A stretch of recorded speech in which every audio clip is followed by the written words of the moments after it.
Hello guys, ഞാൻ ഇന്ന് വന്നിരിക്കുന്നത് ഒരു ഹെയർ കെയർ റുട്ടീനുമായിട്ടാണേ. അതിനായി ഡീപ്പ് ഓയിൽ മസാജ് തന്നെ വേണം.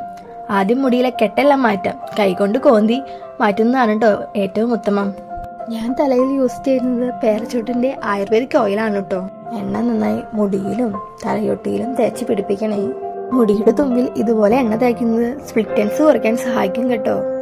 അതിനുശേഷം 10 മിനിറ്റോളം കൈത്തുമ്പ് കൊണ്ട് നന്നായി മസാജ് ചെയ്ത് കൊടുക്കുക. മസാജിന് ശേഷം അരമണിക്കൂർ മുടി നമുക്ക് മുകളിലേക്ക് കെട്ടിവെക്കാം. ആ സമയം കൊണ്ട് നമുക്ക് താളി ഉണ്ടാക്കാം.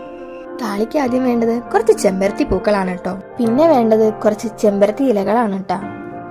ചെമ്പരത്തി ഇലകൾ എടുക്കുമ്പോൾ തളിരിലകൾ നോക്കി എടുക്കുന്നതായിരിക്കും കേട്ടോ കൂടുതൽ ഉത്തമം. പിന്നീട് വേണ്ടത് ഒരു കഷ്ണം കറ്റാർവാഴ, കുറച്ച് തുളസി, പിന്നെ കുറച്ച് പനിക്കൂർക്ക. പനിക്കൂർക്ക ഇടുന്നത് നീരിറക്കം ഒഴിവാക്കാനാണ് കേട്ടോ. എന്നിട്ട് ഇതെല്ലാം ഒന്ന് കഴുകി വൃത്തിയാക്കി എടുക്കണേ.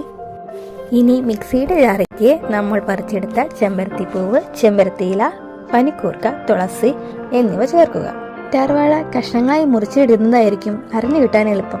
പിന്നെ വേണ്ടത് തലേദിവസം കഞ്ഞളത്തിൽ ഇട്ടുവെച്ച ഉലുവയാണ് കേട്ടോ. താളി ഇവിടെ റെഡി ആയിട്ടുണ്ട്. അതിലേക്ക് നമ്മൾ യൂസ് ചെയ്യുന്ന വെളിച്ചെണ്ണ കുറച്ച് ചേർത്ത് ഇളക്കി കൊടുക്കുക.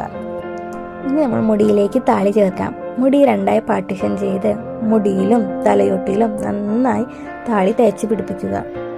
മുടിയിലും തലയൊട്ടിയിലും ഒക്കെ തേച്ച് പിടിപ്പിച്ചതിന് ശേഷം നമുക്ക് അരമണിക്കൂർ വെയിറ്റ് ചെയ്യാം. ഇതൊക്കെ തലയിലൊക്കെ ഒന്ന് നന്നായി പിടിക്കാൻ വേണ്ടിയിട്ടാണ് കേട്ടോ.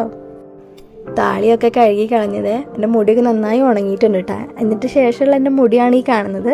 നല്ല എഫക്റ്റീവായ മെത്തേഡാണ് കേട്ടോ ഇത്. ആഴ്ചയിൽ 3 തവണയാണ് ഞാൻ ഇത് ഉപയോഗിക്കുന്നത്.